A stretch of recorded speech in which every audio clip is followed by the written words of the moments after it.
Hello. Hey, what's up? Hey, how you doing, man? Good, good. How are you? I am doing very well. Thank you very much for hopping on. Time zone chaos lately. Messaging you an hour ago. I'm like, hey, you good to go? Like, oh, right. No worries. And that's going to change. Time zones and time slots are going to change again by the time I get back from BlizzCon, because daylight savings will have finished for you guys as well. Right. So we'll have to make sure we touch base on exactly what the time slots are after BlizzCon when we can resume it. But for now, all good. And I was wondering earlier, I think you might have been watching the stream. I'm not sure if you'd updated your league in MMR, and I think you have, right? Because when we started, you were Gold 2, Gold 3? Yeah, I did on our sheet. I wasn't watching earlier, I'm sorry to say, but I did update that info, yeah. It's like Plat 3, 2940 something now. Beautiful. Yeah, because like we were like 2600 when we started. 27. Yeah, something like that. It was solid gold 2. Solid gold 2, and now we're right up in Plat 3. So awesome. We've jumped at least a tier and a half, which is great. So awesome. All right, so coaching Plat 3, Taryn. I'll just put that in the title. Any specific matchup you wanted to focus on more than the others today? Well, I just figured since we did builds for TvP and TvP, the first two, we could do TvZ today, but I have a couple of replays to look at. One's a TvT and one's a TvP. But if we could do like a Zerg build specifically, because we've got the other two, that's what I was thinking. Awesome, man. Oh, you've already put the title. October 17th, right? It's the 18th here, so I'm in the future, coaching you from the future, giving you those next level pieces of advice. Appreciate it. Has the meta changed in that? It has. In Australia, people don't know how to build more than 40 workers, and they will all in you. They'll also ask you from ? Just as their Baneling bust comes in, just so you've got the chat box open and you can't force field or raise the depot. Australia is still a filthy server, but yeah, no, it's good, man. So you also have those replays linked up top. Lost to Lurkers and early drops murdered by storm. Were those kind of older ones? We don't want to focus on those. We just want to focus on these lower ones, or oh yeah, no, that was from like when we were going to like a couple weeks ago. Oh, okay. And I forgot about them. All right, and then yeah, no doubt we moved past it anyway. That's cool. All right, so all right, do you want to meet up, host up replays, and then we can go into TvZ? So we'll do a quick replay review into TvZ build. Yeah, it works for me. Okay, so I'm inviting you to party. I'll make you the leader. You can do the watch with others. Grab one of those replays. Thank you, chat. Apparently, Toys is a little loud. That's cool. I turned him down. I could turn it down on my end too. No, that's fine. I'll control it. It doesn't matter. I mean, it always varies, right? Anyway, like depending on the day, and sometimes people change mics, or for whatever reason, I've turned it up or down, or I'm sitting further away from my mic sometimes because I'm a bit inconsistent with that. So, guys in chat can let us know. Just make me the lobby host, and boop. Awesome. All right, so let's map this out. Goal: get a TvZ build down. We want to review the TvP. Good game. But you want to see if you can improve your drops, just have a little discussion about, I guess, tactical positioning. Okay. Yeah, this one is the TvT. And in this one, I just kind of realized that he was rushing Battlecruiser and decided to like jump at him early because he didn't have much of an army, and it didn't go well. So I wanted to see like where the mistakes were, because I felt like the macro was okay in this one. I just kind of bungled it at the end. Cool. I'm trying to remember what our TvT build was. Scrolling down, that was our very first session, wasn't it? There was a second session. Yeah, it's pretty much the same as the TvP. I think we programmed a drop in there, but okay. All right. So we have like a Liberator, and otherwise we're just kind of chilling, and we're going Marines, tanks, and then we're gonna go. Okay, cool. Oh, to destruction of this Liberator. So, cool thing to note, we're down a few SCVs already, despite just killing 7. So that tells us something's going wrong with the macro. Has your opponent not realized this Liberator's here? Oh my. It's a game-winning Liberator right here, my friend. I wish. Hot diddly damn. Just like, would you like some freedom? Oh no. This is so brutal. What this Liberator's doing, man. That's awesome. Oh my god. Oh, sorry, chat. Sorry. They can't actually see the screen. They missed out. Basically, we've seen Marines and Cyclones walk in one at a time into that Liberator, and it killed 18 units. A lot of workers as well. Cool, cool, cool. All right, so we did a lot of damage there. We haven't built SCVs for a while though, so I feel like maybe we were looking at that Liberator, though realistically we didn't, or we were distracted by something, because you can see your worker count's very low. And then I guess you saw the fusion core at some point, and that's freaked you out. So when did we see that fusion core? It wasn't even the fusion core that I saw. It was the fact that it took so long for him to respond to the Liberator, and there were so few Marines involved in that. I just immediately knew it was going to be a BC rush. Right. Because he had to be, in my mind, I was like, oh, he has to be teching up to something because he has nothing right now. Okay, cool. And then we kind of go for a bust. So what I can see here though, like, right, is whilst we're not supply blocked right now, our SCV production halted a long time ago, and we're pushing before any of our upgrades finish. So while it's cool to do like a little opportunistic push, I don't think we had anything lined up here, right? So the strength of this push is just, I have more units than you. I'm going to go, try to do some shit. The problem is, it feels like we've definitely been a bit distracted and we've missed tons of production of SCVs, and we don't really have our upgrades coming up too fast behind this. We can also see little things like we did kind of build our barracks all at separate timers rather than trying to throw them all down at once if possible, so we can go like, you know, build them all at once, build the add-ons all at once. Whenever we can kind of power that up, it means we're going to more consistently get that production up on those barracks. I also feel like, yeah, trying to... I feel like, you know, no, BCs like aren't really a problem for us. Let's take a look here. So... anytime you're trying to break through with just a pack of Marines and some tanks, like, it's not a particularly good army to push through. So if you think about what you've got here, you've got unupgraded Marines. They're basically the most basic unit in the game. Short range, decent damage. But you've got no Vikings or anything to control the skies to push in with these tanks, right? So you've got nothing to kind of control the vision and keep the air. You don't have that many tanks. We don't really have anything specifically to work with that's great at pushing, I think. Ooh, my computer just caught for a little bit. That's all right. Didn't crash, thankfully. So looking at this push, it does just feel a little bit half-baked to me, with like kind of like, I don't know, if we're gonna do this, I would have liked us to just be like, all right, charge, go. But we're kind of trying to siege up our tanks just in range, and then I guess we were gonna try to use our units to go in, or were you gonna drop another scan to spot his siege tank? What was your goal? I was gonna drop the scan. Okay, so you were trying to siege up. All right, should have just sieged them up right next to each other, I reckon. This other tank sieged way too far forward, right in vision, and kind of gave him the heads up. So it's a shame, because we end up losing that tank. Whereas if you'd done that, siege up, just out of range, scan, kill it, then come in with the Marines, absolutely might have been able to make some big stuff happening. So let's see what we can do here. So the Marines are pushing in. We clicked on the command center for a second there, which is a little bit of a mistake. Thankfully, we fixed that. Went back to A move. Sieged up that tank a little bit further forward. Your tanks clicked on the command center.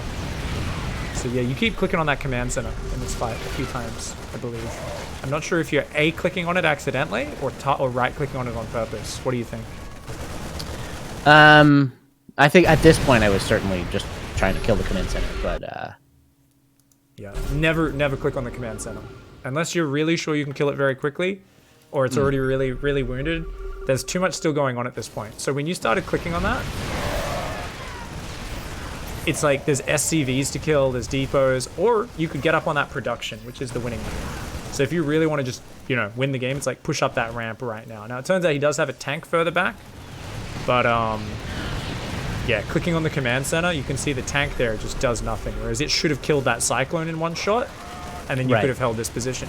See, once these SCVs are gone, if you're saying, oh, I don't want to push up that ramp, now it makes sense to click on that command center. There's nothing else going on. Like, oh, let's kill that before it floats off, so I'm not splitting damage between like a refinery, a depot, an engineering bay, and the command center. So try to make sure you only do something, because if you click on a command center, your units are just going to get, they're not going to fight back, and it's just so many hit points.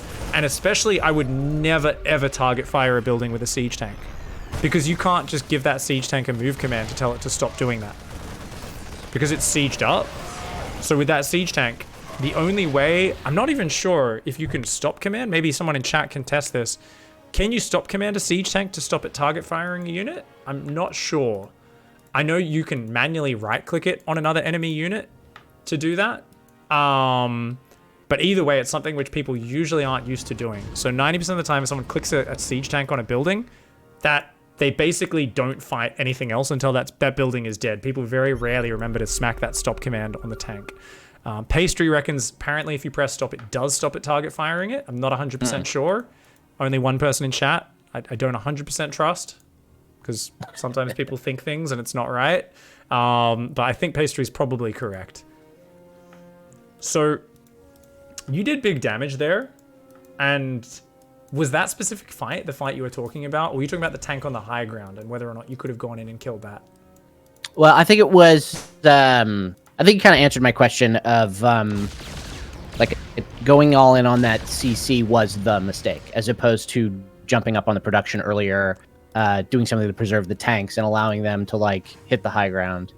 Yeah, I mean you were still massively ahead off that attack though. So I think the problem here though is you probably just are a bit panicked about playing against battle cruisers. So you just, I mean, it's battle cruisers are really easy to beat because they're just not that good against Vikings once you get a decent number of them up. And if they teleport in like this, it's a one-way trip.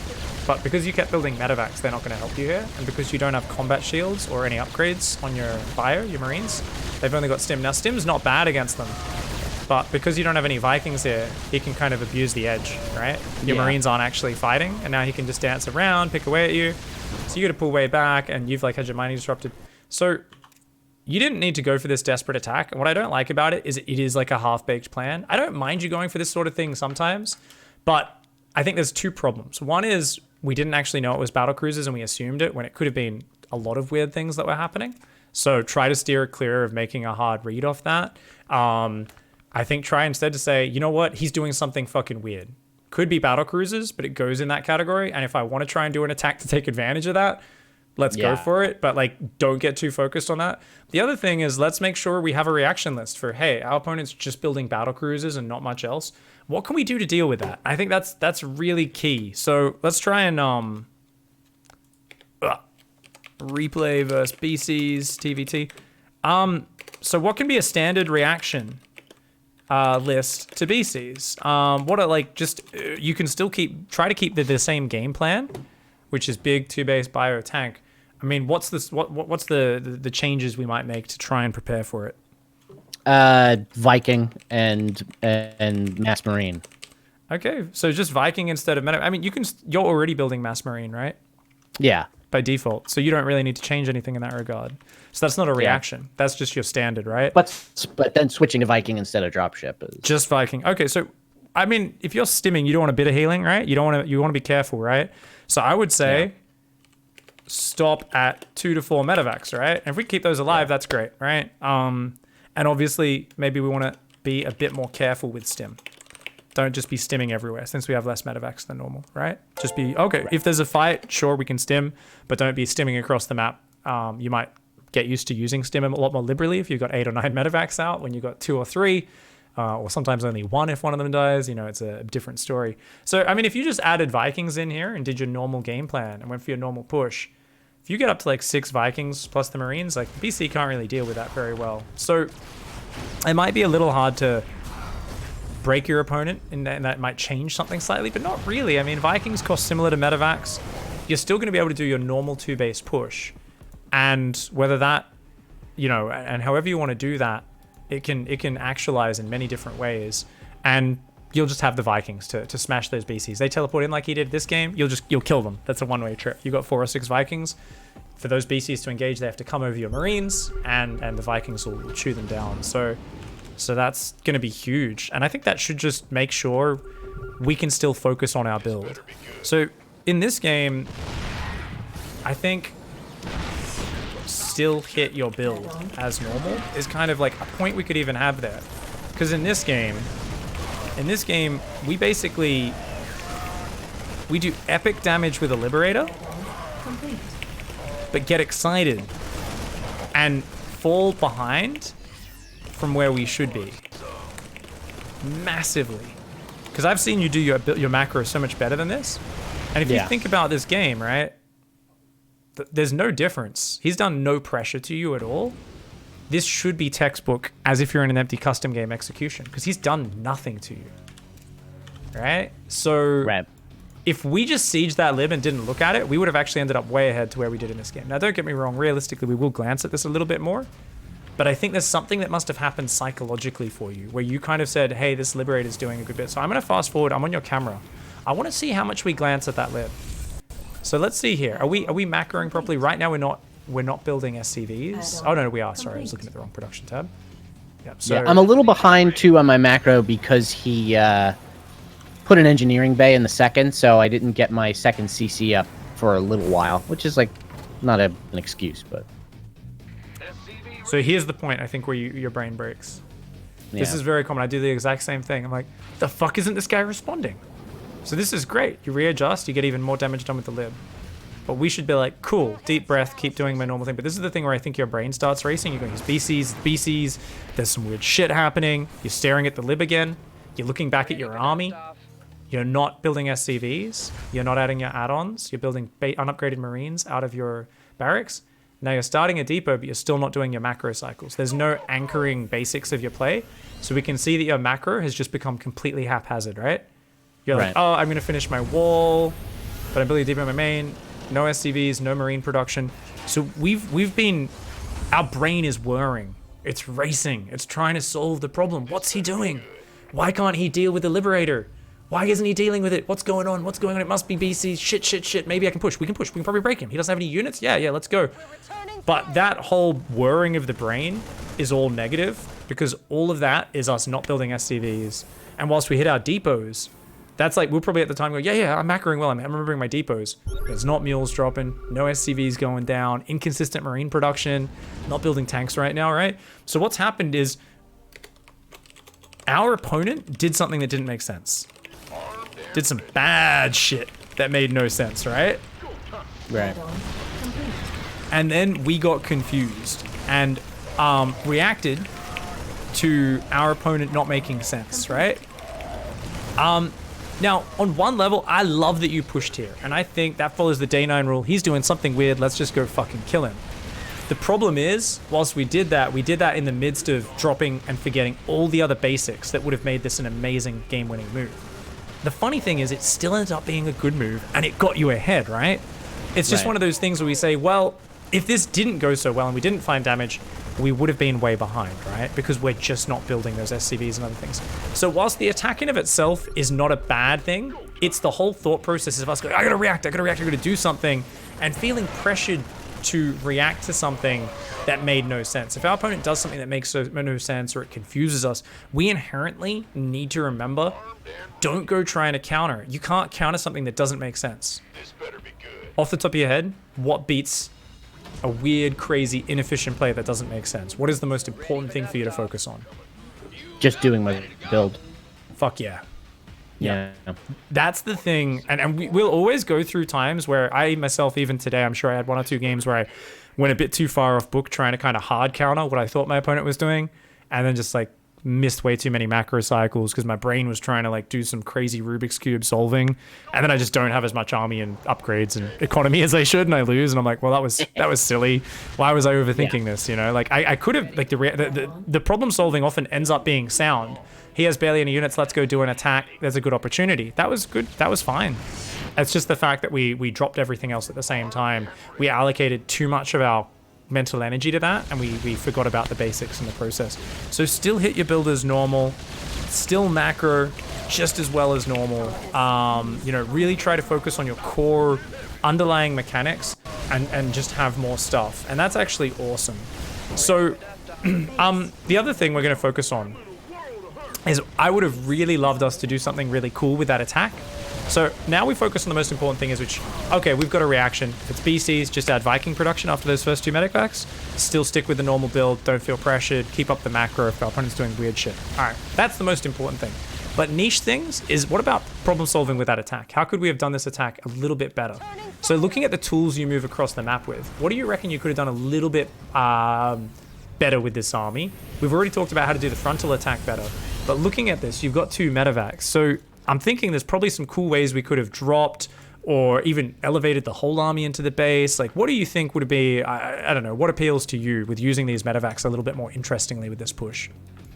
Yeah, I think I probably could have, Whoops. once I kill his 2 tanks in the front, maybe grabbed my remaining tank and some Marines and just like pushed to the back of the main. Or just like sent some kind of hit squad like behind him to split his reaction. Yeah. So that's after you've broken the natural, you said that? I think at that point, you're already on prime target at this point, and you've already committed, and the attack's already going to have worked or it's going to have failed. Okay. But depending on, like, with this attack, it's like, I'm okay with you just saying, we're just going to bust the front, siege the tanks, dive in, let's go. And this is not the wrong decision. It was the correct decision here. But I'm just thinking about set plays that we can have in our brain for next time, for doing it differently. I think, at this point, picking up and dropping in the main doesn't make any sense. We've only got a red hit point medevac. You did crazy damage. And clicking on the command center and stuff, that was the damage we should have done. Now, walking in like this made no sense because we've already given him a minute to build units on the high ground. Like, we should have just walked away or maybe picked off the E-bays or something, or the gases on the low ground and then walked away. Right. But, like, and because it's also, our APM should really be spent at home right now, right? Like, you're not going to get more damage done in the high ground. But let's imagine when we're first moving up with this attack. There's a few cool ways we could do it. So one would be to load 2 tanks and 8 Marines in the medevacs, and then go unload in a corner of the main base, right? And, I mean, you don't know there's a tank there, but even if there's a tank there, you can kind of just drop onto that if you see a tank there as you're coming in, and it'll go down pretty quickly, and then you siege up 2 tanks, 8 Marines in their main base in range of the mineral line, and they're going to be in trouble, and you've got extra Marines, right? So your other 8 Marines could just chill at the front, and then maybe once you've been in that main base for 10, 20 seconds, you can imagine he's probably pulling everything up to deal with it, right? And that would be the point where you attack move the other Marines into the natural from the front. And hopefully he's got no units down there. And then you might end up killing literally every single worker. So that would be like a really cool 1-2 punch as well. Yeah. My brother's texting me, by the way. He said the exact same things. He just wants to make that known that he gave me the exact same advice. He is a big brain boy. Okay, guys. He's a big brain boy. He was right. He was right on that one. Liam is a big brain boy. All right. Going to note that in the notes as well. 2 tanks and 8 Marines in the main base would have been really nice. Tank siege the production from the low ground and elevate Marines up if needed. Right? That's another cool attack, right? So what do I mean by that? Check it out. His tank's not covering this. Neither of his tanks are. So on this map, you could just go forward and siege on this ledge just to the left of the barracks. Siege 2 tanks there. You're in range of all 3 of his production facilities. Yeah. And you could just chill and be like, come and fight me, bitch. Or you can, you can do that and elevate some Marines up there if there's no tank in range. That can be a big... This is just... It's cool to have these different formulas in mind. Your attack was the right one. So we're not going to say like, oh, you fucked up. That was bad. You made the wrong mistake. Because you didn't. Pushing in the front was the right call. We already broke all that down. It's the fact that we didn't have the stuff behind it that makes me go, ah. And there was like a few little tiny micro errors, but I think we covered as much as we can for that one. So let's hop out of that replay. Cool. And we've got confirmation from chat. Sorry for doubting you, Pastry. I just always need a few people, especially if someone says, I tested it in unit tester. Stop command does actually stop your tanks focus firing the building you've clicked on. Little note, while we get that next replay up, if you're in range of a planetary, because it's an attacking unit, your tanks won't change targets when they stim in to try and engage you or anything like that. And pressing stop won't change anything either. It's just going to keep shooting. Actually, I wonder if it does retarget when you press stop to the closest unit. It might, if the other units are in front of the planetary. But generally what you do is you just select the tanks and you shift click them on some enemy units, and then it'll keep shooting whatever's closer to it, right? That's how your units prioritize. Planetary, marine, whatever. It's going to prioritize whatever's closest to it whenever it acquires a new target. So if you just basically break its initial thing, because it won't change targets, obviously, until the target it's shooting is dead. Planetary is never going to die if it's being repaired. So sometimes you'll see people siege up like 5 tanks. They'll be shooting a planetary. The other guy will just stim in and kill every tank without losing a single marine, because the tanks are just wasting their fire on the planetary. And that's something you do want to be aware of, just for in case anyone doesn't know. Oh, sorry, am I logged out? Yeah, I think you just left the party is what happened. Yeah, my game's bugged. So let me relog here. It's logged me out of BattleNet, so I'll just open and close the game. Cool. I'll just watch all these people argue about Donald Trump on the main chat here. Oh, in the general chat? Oof, I left that one a long time ago. That's a special chat. Always so good. Always so brutal. Like, wow. Well, I was watching the Gorilla Channel yesterday, and it was fucking awesome. It's funny because it's always some kind of without context statement like that every time I leave a game. It's special. It's a real joy. I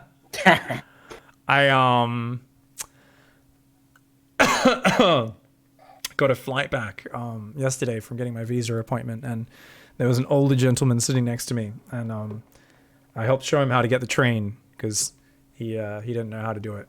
And so we were chatting, and he's just like, I can't believe Trump hasn't been impeached yet.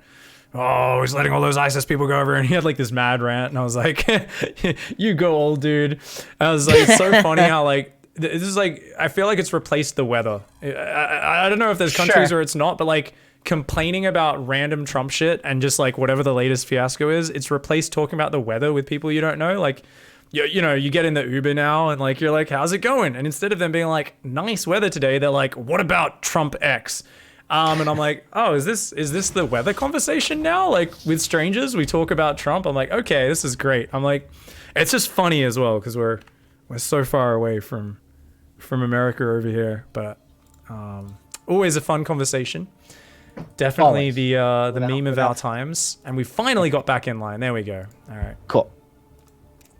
Sorry about that. I had to Control-Alt-Delete the game and end task because it was like, no, the game's still open. Oh.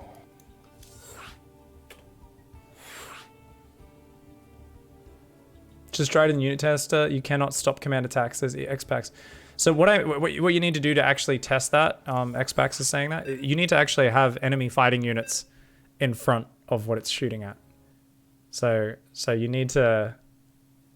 So what you need to do, Xpax, is just put a command center down, click the tank on the command center, and then you need to move like a Thor, shift click like a Thor back and forwards in front of it, and then press stop on the tank. And if it changes fire, then yes, it will work. Oh, you said mistype? Oh, he meant to say you can't. Oh, wait. Oh, he meant to say you can, not cannot. Okay.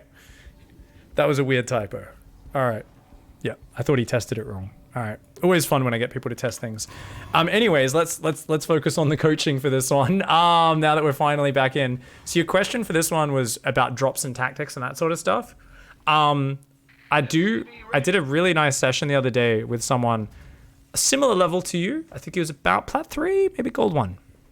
So not too far off you. And we did a lot of just analyzing replays and stuff. Because what I found with him and with a lot of players is they haven't trained that muscle, and it's such an important muscle. And, you know, I tell people always rewind at the end of a game and try to look for one thing you can improve or check your build order's good. But I think it's something where, like, that last game, for instance, I look at that and it's like there's giant exclamation marks popping up on my screen the whole time. And I'm trying to kind of get better at recognizing what I see when I'm watching a replay as opposed to what most people I'm coaching. I haven't played 50 million hours of StarCraft see. But for me, I was seeing like, wait, in the top left, production tab, no SCV production. Down the bottom, I was comparing your SCV count to your opponents. Because even though I wasn't looking at the details in the early game, we were chatting about other stuff. I was like, wait, we're killing workers, but we're behind in SCVs. How is that happening, right? And I was like, exclamation mark, exclamation mark. And then as the game went on, it was like, okay, we're building depots, but we're not building units and we're not building SCVs. Right. So there was like multiple points with these things. I've trained my brain to constantly be obsessed with looking for like disruptions. And a single exclamation mark, sometimes I'll skim past. But when I start seeing more of those, oh, wait, we're still not building SCVs? Oh, wait, our SCV count, wasn't that 27 3 minutes ago? Why is it only 30 now? What's going on? How have we only built, 2 SCVs in 3 minutes or whatever the case may be? So I really just want to hit home that I think a useful thing for you to do, and I don't know how much you're doing it, is try to watch 1 in 4, 1 in 5 replays, even that many, or with a rewind. Just try to get good at recognizing, is my build going down correctly and that sort of stuff. So a little exercise for us to play with this early game is, I know I'm steering, but tell me, how do you think this opening has gone so far? I think, well, it seems about on time. I think so. This has actually looked very nice. But let's go back and look at specifics, and let's hunt for those little mistakes. So really nice exercise. Did our barracks go down on time? So first of all, you could even go further back. Check everything. We should. I think you should do this once every few days with at least one replay, or at least once a week, where you go back and you're like, did my first depot go down on time? Like there, I'm like, ooh, that depot was like a few seconds late there. Ooh, let's go back and check that. And just double check. Just double check it. Look at this. We queued up an extra SCV. Yeah. So this depot is not only late for 100 minerals, it's about 180 minerals is what we're actually at when that depot goes down. That's a big mistake.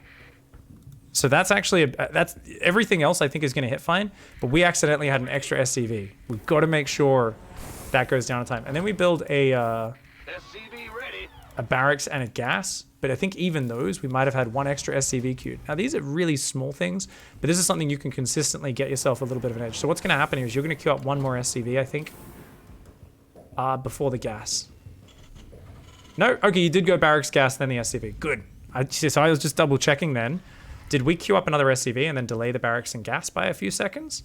No, we didn't. That being said, barracks and gas were slowed down by the depot being slow, right? So that's going to slow things down a little bit. All right, let's check the rest of the build. So do we go up to 19 SCVs with no stopping of the SCV production? Looks like it. You've queued up nicely. We're going to send an SCV scout out.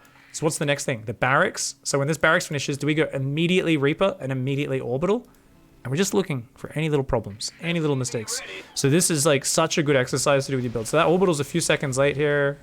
There we go. Not long. It was like one second. Not a big deal. That's fine. Reaper came down pretty much straight away. So all things considered, pretty okay build, but that depot is actually a big problem.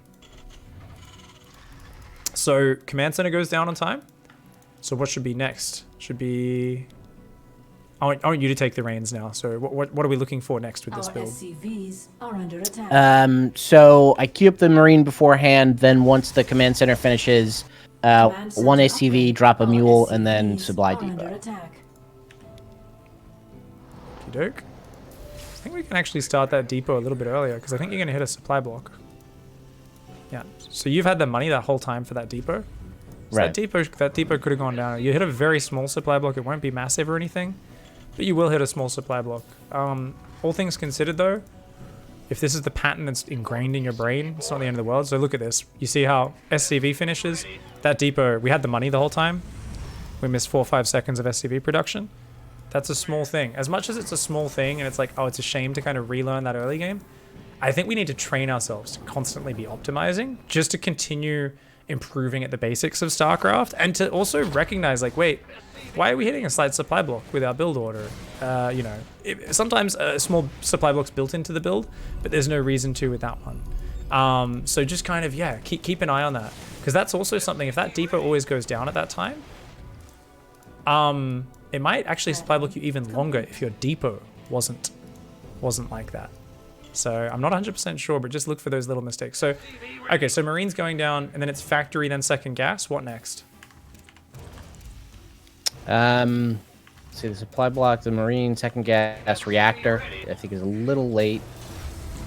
Wasn't bad. You queued up a Marine and then canceled it and started it. So yeah, that was just a misclick straight up, but and then the starport. Cool. Yeah. Oh my god. I don't know if did you see like a weird growling noise? Did that get to the microphone? That was my stomach. That was amazing. It was talking to me. I was like, it was what? It was truly cartoonish. Yeah, I'm like, that was like a ridiculous stomach noise. That was great. I was like, okay, yeah, I'll feed you later, buddy. Calm down. Okay, so yeah, just keep breaking it down for me here. Go back slightly late. I think slightly late on putting SCVs on that second gas, and then there's an idle SCV that I would have used for the bunker if I hadn't blanked on. Like if you see, it's in front of the CC and the natural there. That sits there for a little So it's normally your SCV that returns from scouting. You know what? Yeah, and then I used that guy to build the bunker, and then he jumps right on the mineral after that. But I left him sitting there for too long. There could be an adept or a stalker at your base by this point. So even if you started it when he first got back, that could have been a problem. Let's go back, because you made some small mistakes here, right? We identified some of those, but there are a few very small ones with this from when this SCV comes out. So I want to look at, I don't think we queued up a path for our SCV. So I think because we didn't queue up the path, we actually end up spending quite a lot of APM on this SCV. Because we're going to go look at it. I'm on your camera right now. So we're looking at it, which is nice, but we could have looked at that and it could have already been queued up. See, now when we're like clicking around this base, that always makes me just a little bit uncomfortable. And then, do we click it home straight away? If we, I'm okay with that. If we let it go straight home. God, this is a big map. It takes a long time for that SCV to get home, doesn't it? Holy shit. When do you send your SCV out? 17. I queue the 17th one to the natural. I think I just missed it this time, but that's how I usually do it. Alright, yeah, I mean, if you start having problems with the depth or stalker pressure, you're going to have to get that bunker started earlier than that, but I think for now it should be fine, because like, I'd say 240, at 240 is what we said. Cool. Yeah, I think your SCV got back. Everything's like 5 seconds off now, though. I can see it. yeah, everything's like a couple seconds late. You see, that's like a little bit late, but yeah, it's not the end of the world. I'd say most of the time they're going to go defend your Reaper, right? So it's all good. Unfortunately, it looks like you attack moved with your Reaper. So you could have killed a few probes there. So just a little tiny thing. Because I like that you shift-clicked some shit and tried to look away. I might have just shift-right-clicked on those probes. Just go and shift-right-click on them. Because what you've done here is you've given an attack move, and then you've started shift-clicking on things. So it's obviously just changed targets that are depth straight away. Could have picked off a probe, and could have made the difference between 2 or 3 probe kills. Because if it's on an attack move, it'll keep changing targets as those probes return minerals and go out of range of it. And it'll always change targets to any fighting unit as well when that first arrives. I think it must have been an A move on the ground. I'm just like trying to figure out exactly what the orders are. Because if we slow this down, you can see move command. Move command. Move command. And then I think we must have given an attack move. That must have been an attack move. We throw a grenade, we attack move, and then we must have already had shift held down when we start clicking on those units. Yeah, and there's even a... Yeah. We must have. Okay. We must have just held shift a little bit early, right? So that's all that's happened there. Just make sure you're aware of that. Some people have that as a habit which happens over and over again. It just becomes like every time they queue up target fires, they do it after an A move, and it's essentially wasted APM. So you might want to check another replay at some point and just go, oh, is that something that happens a lot, or was that a one-off? If it's a one-off, no worries, but you might find it's like a habit that's formed, and that's really bad. That happens to a lot of people. They don't even realize they've formed this habit, and then like they'll play like years of StarCraft where they're always shift-clicking shit, and those shift clicks effectively do literally nothing because they've always queued it up after an attack move, and it's like, oh shit, no. So you've always got to make sure, just a heads up on how to do that quickly, is I would move command that Reaper in, and then I would right click on a probe, and then I would shift right click the other probe. So it's basically saying kill this probe, then do this. Whereas if we like A move on the ground and then shift click, like it'll just never work because it'll never complete the attack move command. But if we right click on a probe, then hold down shift and add more, it's going to be good. Do you understand why with like how it stacks up the orders in the Reaper's head? Yes. Yeah, because it's attack moving, so the attack move command is just going to be like perpetual at that point until it kills something, I guess. But until it kills everything and then gets to touch that point of ground, right? Yeah. And it'll never kill the assimilator or all the probes. So yeah. Right. Yeah. No, I understand. Okay, just checking. Yeah, it's like a weird feedback loop where it will be attack moving forever. Yeah, whereas if you say, like, if you just either move command a unit where it already is and then shift click units, or if you click a unit and then shift click things, like, it's basically saying, hey, move to right next to where you are, then kill these things, or it's kill that unit, then kill these other things. Right. Either way, you're giving it a very short-term first order that it can easily execute, and then it can do the others. I guess the third and final way of doing that is you could clear its orders by just pressing stop and then shift click things, and that would have done the same thing. We just had another awesome stomach roar. I like it. Amazing. So let's go back. You were doing a really good job of looking for like little things. Like you were saying, okay, a little bit late on the second gas. Let's just keep looking for this because this is such a good exercise to look at all these tiny basics. And you definitely can trail it back to the depot at the start, but there'll be other things like the on gas, that's just a slight mistake as well. And this will happen quite a bit.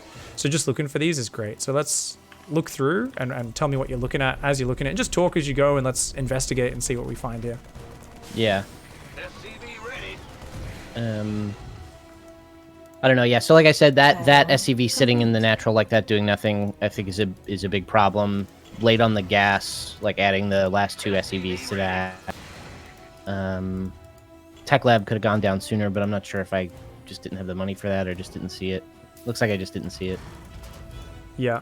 There was a few seconds delay with the starport starting as well. Yeah. That and the Tech Lab could have gone down way faster. Yep. And then... And the thing is, you said you didn't have money, so let's go back. That's actually a really good point, because you didn't. But look at your barracks. Click on that. So I'm all for queuing up units, but we queued up 5 Marines all at once. Right at a very early point in the build when there's nothing else going on. So we should have APM to spare. So as much as I love queuing up a minute from now, when you've got more stuff going on, you can't give as much attention to constantly queuing stuff up. I would have been much happier if we saved a little bit. And then we queued up a few more Marines. So now we're at 7 Marines in the queue. So we were just, and we're not building SCVs and we're struggling for minerals a little bit, right? Whereas like, oh shit, you know, we could be getting our next barracks down sooner or this or that, right? So just another little thing. So what are we looking at now? Let me see. Oh, the next supply depot. I think I hit a supply block here.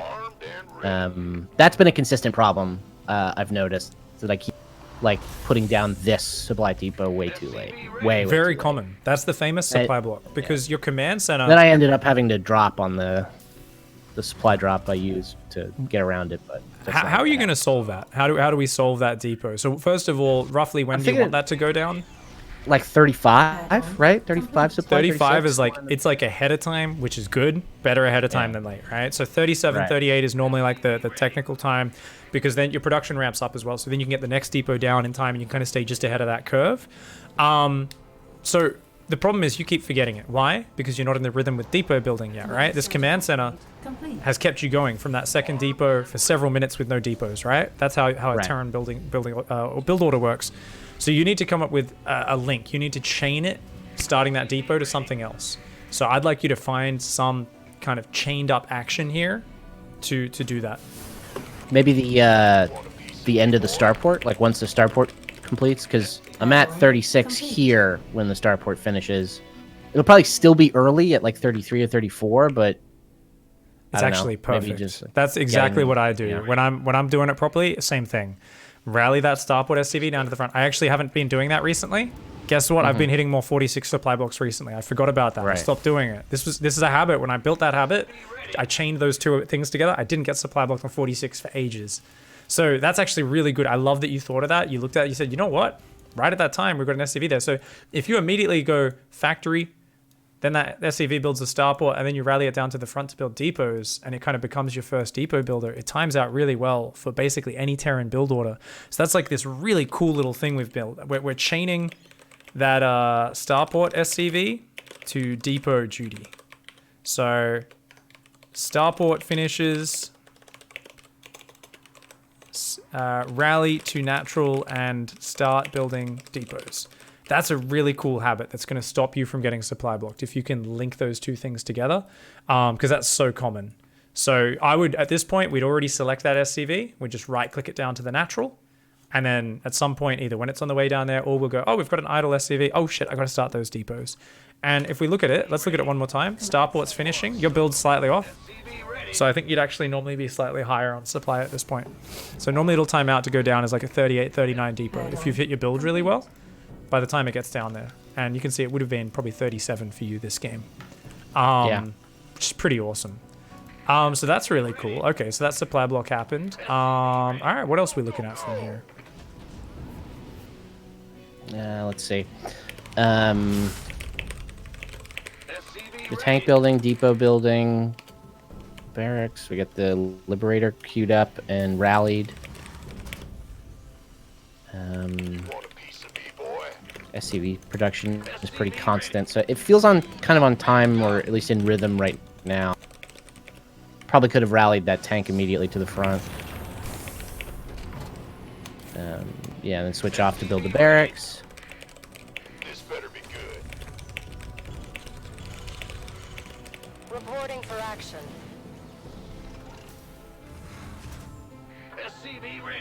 Reactor could have gone down earlier on the starport for sure. Maybe refineries in the natural. So these are all, I think your reactor was all right. Like, it's a few seconds late there, but that's kind of pretty natural. I think it's good to look at that and go, oh, that could be slightly faster. Still good, right?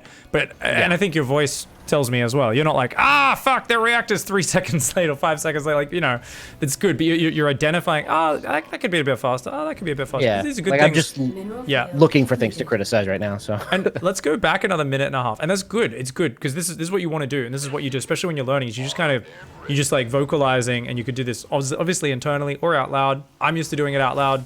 Like, even if I'm looking at my own replay and I'm offline, I'm like, I got to do this and this because I'm so used to streaming and coaching these days. Like, you know, it's funny when I play board games with my friends. If I'm at someone's house and they're like, why are you commentating your turn? Like, I'll be like, I think I want to get this chip. I want to get this color or something. Like, you know, I was playing, and they're like, I'm like, any game I play now, I vocalize my thought process. It's a side effect of streaming, but it's actually really good because it forces me to just constantly be talking through my thoughts and organizing them a little bit better by communicating them. Like, you automatically, very easy to have half-formed thoughts that don't make that much sense, but the moment you have to communicate them to people, it's good. So by having that dialogue with yourself, you can actually train yourself to be more organized with it. So the reason I wanted to rewind here is you got focused on just looking at the buildings. We want to train ourselves to be looking at multiple things in a replay analysis. So you're looking at the buildings, you're looking at the reactors, you're talking about the depots, the gases. Let's take a step back and look at your SCV production, because that's what I see halt up at some point here. So check this. So notice, and sometimes I rewind because I realize I haven't been checking that, and then I come back and I'll speed it up like we are now.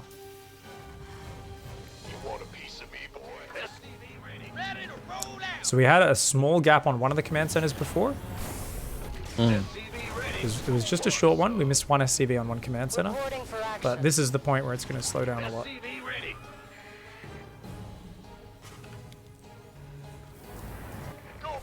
Add-on complete. So yeah, it's a big gap.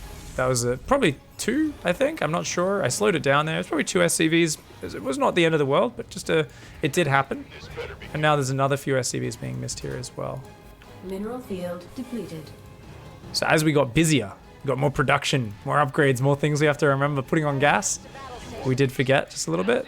So that would have been the point where it would have been a little bit more better or totally okay for us to have queued up a few extra SCVs, right? Around that time.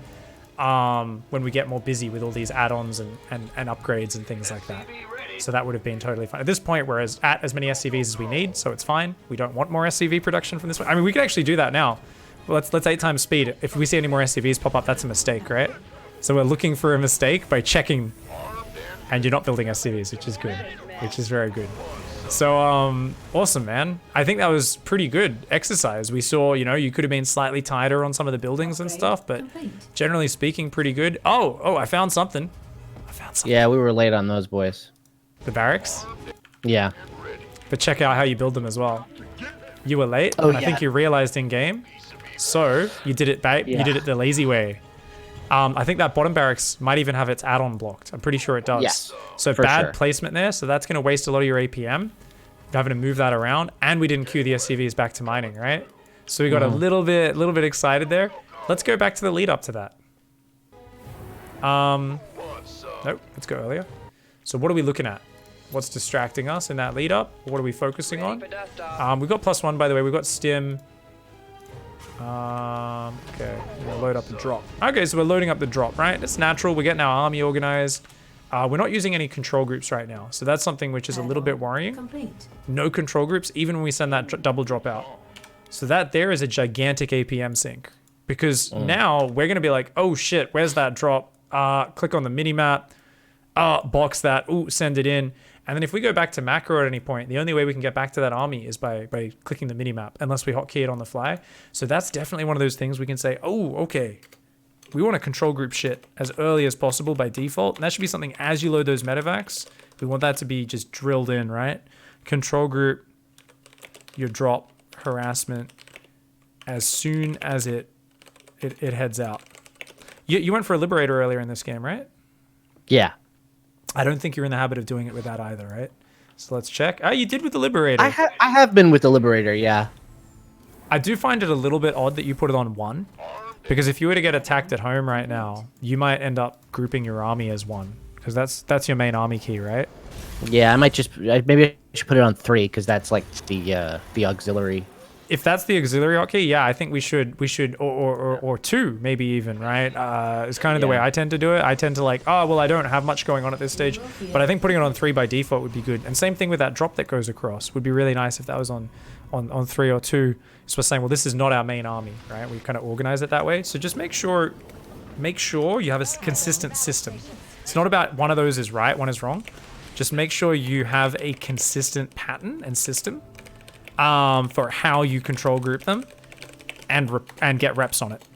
Get repetitions on it, right? So just try to hit it every time. As long as you do it every time, it's fine. So like I said, that lib thing, that's weird to me. Want a piece of me, boy? If it's not affecting you very much, I'm fine. Just keep control grouping it on 1. You send the double drop out, nothing else is happening at the same time, control group it on 1. If that makes sense for you, do it. If you want to change it, you change it, but that's got to be a personal decision because any mechanical change demands practice, focus, repetition. So that's why I never tell anyone, put this on this control group, put that on that control group. It's got to be your own decision. Otherwise, you're not going to get the reps on it, and it's really easy to forget and start practicing something else.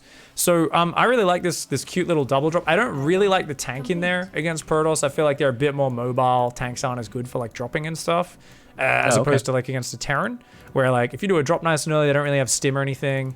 But it's up to you. If you find this works for you, it works well. It's consistently getting sieged up. Feels like it's doing good damage. Fudge, yeah, keep doing it, man. Keep doing it. But behind this, let's look at the macro. Let's ignore that drop. So, any other things we're picking up here? Well, we already addressed the late extra barracks. Yep. Bit of a supply block at the moment. We were on 94 for a little bit there. It was not massive because we were building a depot, but it did cut down our production a little bit. And you can see you're not queuing up extra depots and extra production before committing to the micro situation. So that's going to compound now. Where if we lose all those units, cool, that's okay. We've got supply free, but we should still be building more shit right now, right? Tanks, medevacs, maybe even queuing up combat shields or like +1 armor, right? Just because we're like, before that goes in, that should have been something we did. And so let's go back, like, what were we doing in that previous 30 seconds? Because we should have been able to do all that then, right? We should have said, ooh, drop's going out. My mindset should be get everything ready. So from here, okay, that's queued. What are we doing at home at this point? You moved some bio around. You're queuing up some bio units. We're building more barracks. So we're doing really good things. We queue up another depot. We're going to bring that depot builder back to start the extra second depot in the main. Oh, we misclicked it a few times. We're like really worried about raising our depot right now. And we look back at this drop, but it's already in position. And then we're controlling it too early, right? We had time there to spend another 10 seconds queuing up a ton more Marines, tanks, medevacs, queuing up extra depots, and then we could have looked at that medevacs and it would have been good. So what I like here is you were trying to clearly queue up macro in like a bit of a hurry before you went in. So you were kind of walking the walk. It just could be a little bit tighter, a little bit more complete with queuing up 500 minerals right now. Bam, at least hold down the Marine key, right? At the very least. But if we've got some tanks and medevacs building as well, that's even better. So we could have just been a little bit more complete. You went through the pattern, which is the most important part. That tells me the system's in place in your head. We could just be a little bit more on top of that. Queue up more macro before committing to drop. More depots, more Marines, more tanks, right? Upgrade That would have been awesome. So we do queue up tanks, some more Marines here. We're still not building depots though. And I think we're still looking at our drop. We're thinking about... Oh, we tried to click on the Colossus. Ah, that's what we were doing there. I was like, what are we doing with this? And then I realized, okay, we're clicking on the Colossus. That's like an okay tactical decision sometimes. In this scenario, would have actually been better technically to just pick up and leave, right? So like, that would have been like the ultimate... This is the ultimate scenario where you're like, oh, we've been here for like 30 seconds delaying mining. You know what? I want to go macro really hard. I'm actually going to unsiege the tank, pick everything up, get in the medevacs, and just leave. And that's like such a winning move because it takes such poise to abandon an empty mineral line, an undefended mineral line, and move elsewhere. You're like, but there's so much damage I could get. But it's like, it's already such a good move for you. So like, you know, it's actually, and I don't think it's the right call every time. But I just love seeing that happen sometimes. If a player can make that decision, like, nah, let's just leave. Or even here, you're like, ah, shit, Colossus, pick up the Marines and leave the tank to die. I would have been super proud of you if you made that decision. We're not always going to do it. Sometimes staying is actually the right call, like with that Liberator in that previous replay. But just a cool thing to think about is that idea of sometimes if you disengage, it is such an awesome move and it gets you in such a good position. Yeah. It's about to get heavy. Could have pulled out with the drop after 30 seconds.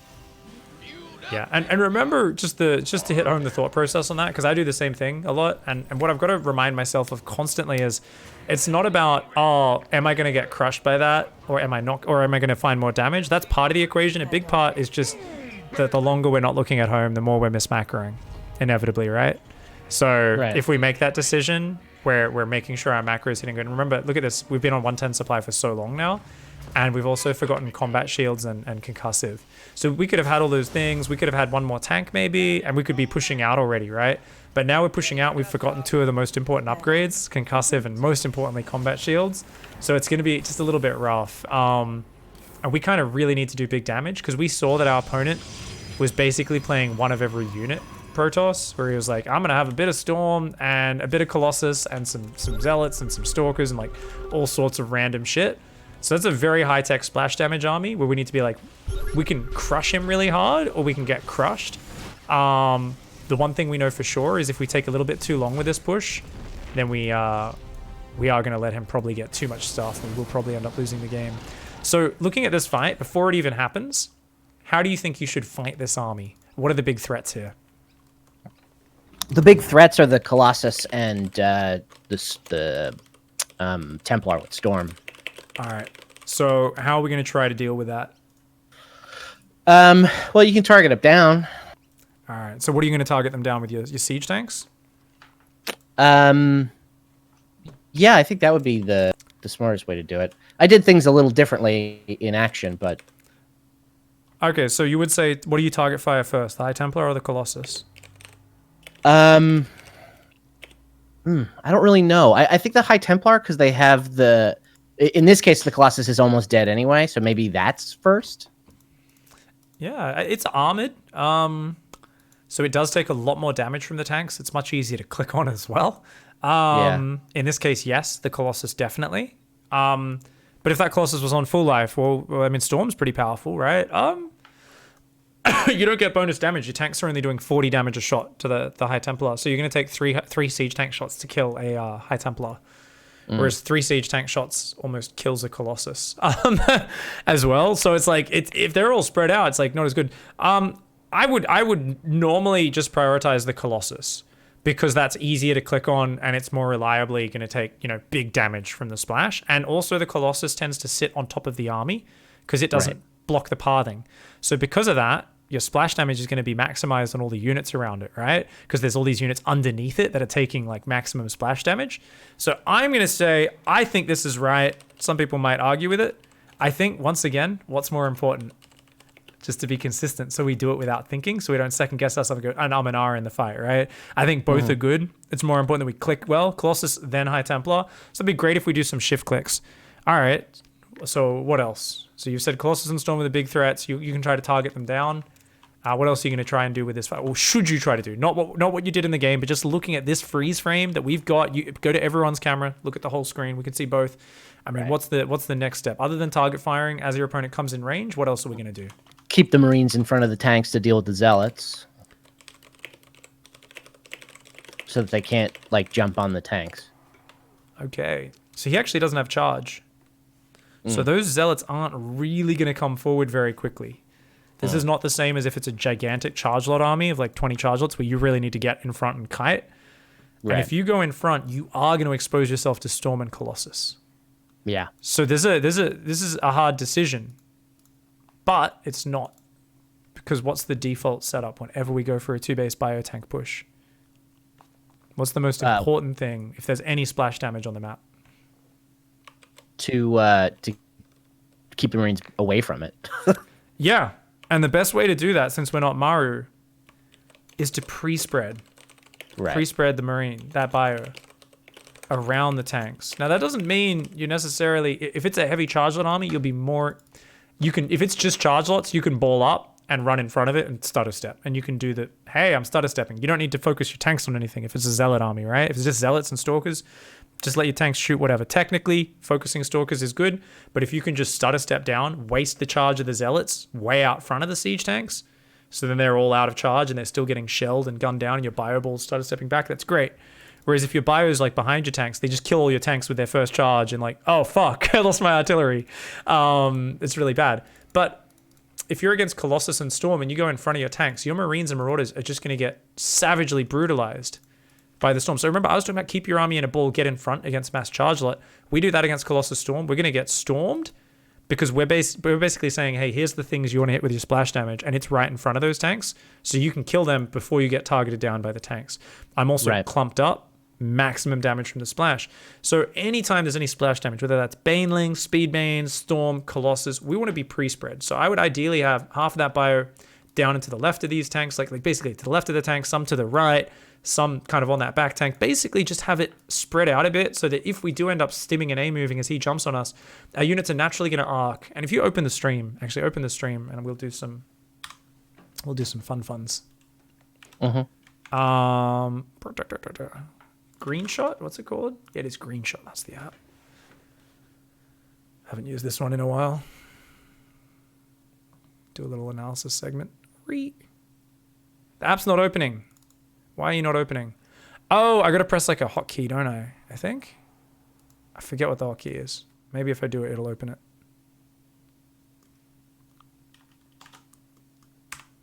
There we go. Okay, yeah, if I print screen, that's cool. All right, so we can just grab bam, bam, bam, like that. And then it should open an image editor. Okay, there we go. Cool. Silly scene with Kalaris aside. Let me get my tool out. So I think what's really cool here is I just want to illustrate, because I was just talking a whole lot of theory and I visualized that perfectly. And I know you've got pretty good understanding of the game from what we've talked about, but whoops. Sorry, I gotta get my free tool. So basically, I was talking about if this is a pure zealot army, it's gonna come in like this, right? From there. Now, if your bio is behind the tanks up here, those zealots get on the tanks, kill them, and then they can either disengage or keep powering through. That's really bad for us, right? So in this scenario, as I said, we want to actually get the bio up here, really deep, as far deep so that we can get their charges to be used up there. And then if you think about it, we start the engage there, we stutter step, we pull back. And what's going to happen? All the zealots get clumped here. Their charge is done, and then they're moving forwards while you're still gunning them down, you're pulling your bio away, and your tanks are getting many shots, right? So that's great. That's fantastic. But if we do that against Storm and Colossus, we move up to this area and try to start a step back, we're going to eat gigantic Storms and Colossus shots, and our army's going to get wrecked. So instead, like I said, we want to spread here, wherever. Basically, wherever. The idea is, if they come forward with their army, our units, when we A-move, will naturally form an arc. Something like that, maybe slightly further back, basically in line with the tanks. So whenever we're fighting against lots of splash, whether it be Colossus or High Templar, my general rule is we'd like the fight to happen kind of in line or maybe barely in front of most of the siege tanks. We don't want to have our bio stuck too far back, but at the same time, we don't want to present our bio out here to where the Colossus and High Templar are like, oh, we don't even need to move from here. We're only taking shots from 2 or 3 of the tanks. We can drop our splash damage and wreck your bio. So thinking about it that way is really nice, where in general, any splash damage, just spread your shit out and hopefully they'll automatically form a nice arc.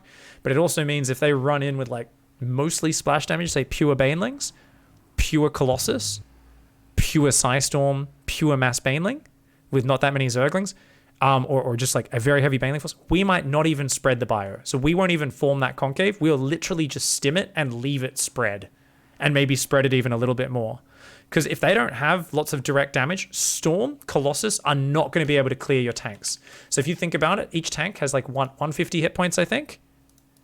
Storm takes 8 seconds to kill that. Colossus do like, I don't know, 10 damage a volley or something to the siege tanks. Not a lot because they're not light units.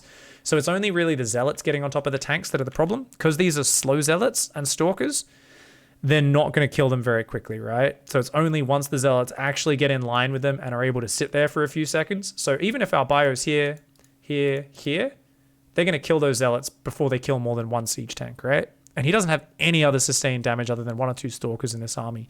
So it's kind of good to just visualize this and just remember anytime, even if there was just 2 Colossus in this army, even if there's just 2 or 3 High Templar and we think they're Storm, spread your shit out. And then when the fight happens, if in doubt, press stim and take your hands off the keyboard and mouse. I often don't even focus fire with the tanks if I'm a bit too excited or a bit caught off guard when they engage. But the biggest problem we can have is clumping that bio up against splash damage, because it just means no matter what happens, we're going to be in trouble. So now when we watch this fight, we see that you kind of pulled back a bit. You're starting to spread out a little bit, which is great. But I think the spread, especially these Marines up front, are going to be a little bit too far forward in front of the tanks. Oh, do you see what we did there? Yeah. You did such a good spread. And then you did the classic maneuver of undoing all your hard work. Box click, box click, box click. Those Marines a little bit far forward, but the bigger problem was that, oh, he's pulling back. Oh, I'll click all my bio, and we instantly clump them all back up. Whereas what was the correct call there? Rather than clumping the bio, if he's pulling back, he's disengaging. We want to force the fight. How do we force the fight in this scenario? We could either like leapfrog the tanks forward or like drop something. Yeah, you can always split off a drop, but definitely leapfrogging the tanks is the default, right? We want to force that frontal engagement. Obviously, as this slows down, it becomes more important for us to grab our reinforce and maybe even rally everything across the map at this point as well. Because we're like, oh shit, I really got to break through. He's got Storm and Colossus. Like, this is a pretty scary army the longer this game goes, right? So leapfrogging those tanks is great, especially on this map. If you look at it, if you get tanks like here and stuff, you're shooting him on the ramp where the units are mega clumped up. So if he gets a bunch of zealots all spread out here coming into big line, they're spread out, minimal damage. But if he's on the ramp, your tanks are going to savagely, brutally murder him. So let's take a look at what we do from here. So that bio is dangerously clumped up right now. Dangerously clumped. So we're going to go for the drop towards the main, but we're... Oh no. We're overthinking this. Oh no. Oh no. This could be the game-winning amazing move. It could also be the worst move ever. Siege those tanks right now. You've kind of pulled him out of position, so it's kind of worked. We haven't reinforced in a long time. Oh, he misses his storm. Okay, it works. Just too complicated. That's what I'm afraid of there, is that could have backfired really hard. So I love that move because it's cool and it's fun. I think it's also like, if we just leapfrog the tanks forward, it's a much more sure thing here. So cool move, but I think maybe a little bit too fancy, and that could get us punished really hard in some scenarios because it's a very slow elevator, very fancy to set up. I mean, it worked out really well, and we can see that he got punished because he just didn't have enough units other than splash damage, right? And he's trying to build void rays. Like, he went mass tech structures. He's going air upgrades, ground upgrades. He just didn't have enough raw fighting units. So you do end up winning this game, which is nice, but I think just a leapfrog would have cleaned that one up. A leapfrog, a spread, and being just methodical would have done it. So I'm just kind of looking at that and saying we could have probably slowed that down a little bit and been a little bit more reliable. So as much as I love these drops in the base and stuff, and I think keep doing them while they're working, if they stop working for you, just remember that the basic frontal push and being very methodical with spreading the bio, moving the tanks, spreading the bio, moving the tanks, and just kind of moving it forward sectionally is such a tried and true method for beating your opponent. So don't be, too focused on just doing fancy things. If it keeps working, keep doing it. Look for ways to improve at it. Have fun with it. But the moment this stops working and you feel like, what's going on? Go back to the basic setup with your pushes, and I think that's going to give you just like the reminder that, hey, sometimes it's just a solid frontal push does the trick.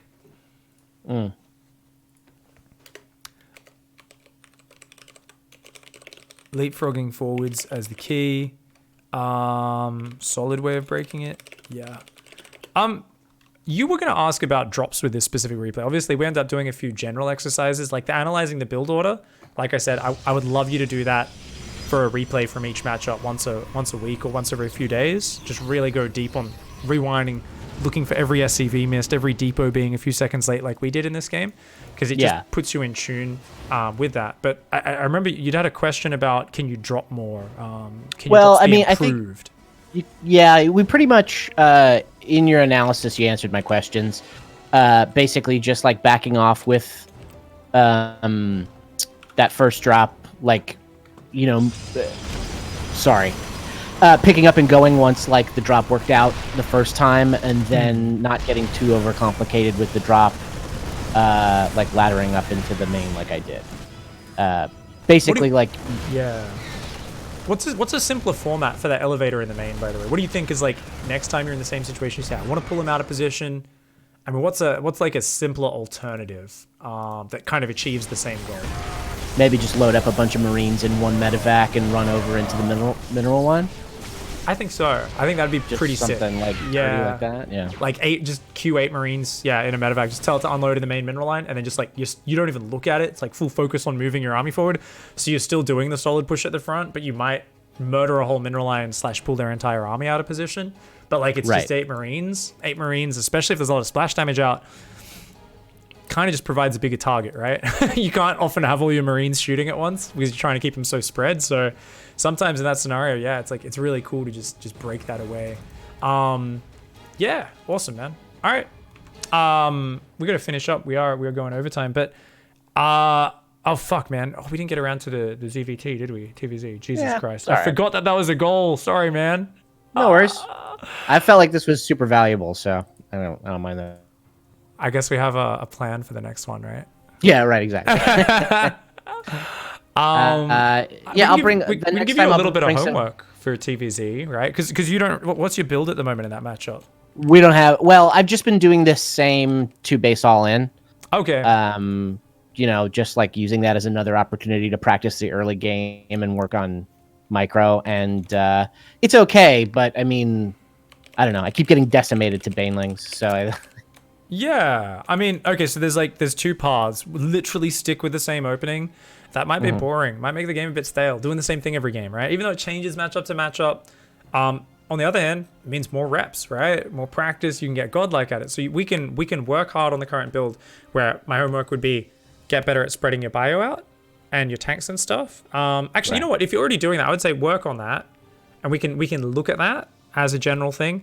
But and then we can learn a new build. I think learning a new build kind of, so we've got at least one different build, so it's not the same build in all 3 matchups, would be fun.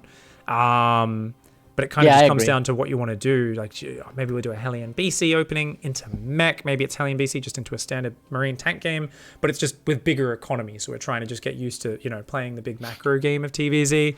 I think there's like a lot of different options we can have. I think definitely going big macro game can be a little scary as a Terran player. But I think we can simplify it by making it more of like a 3 base push that we try to win with 2/2 and bio tank or whatever.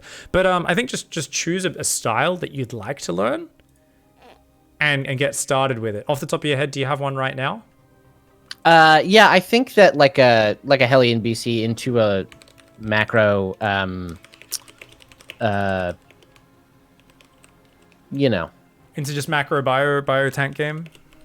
Mech is the word Into I couldn't remember how to say. Macro mech. All right, yeah. Yeah, just as like, something different to work on, and it just is fun to do, so.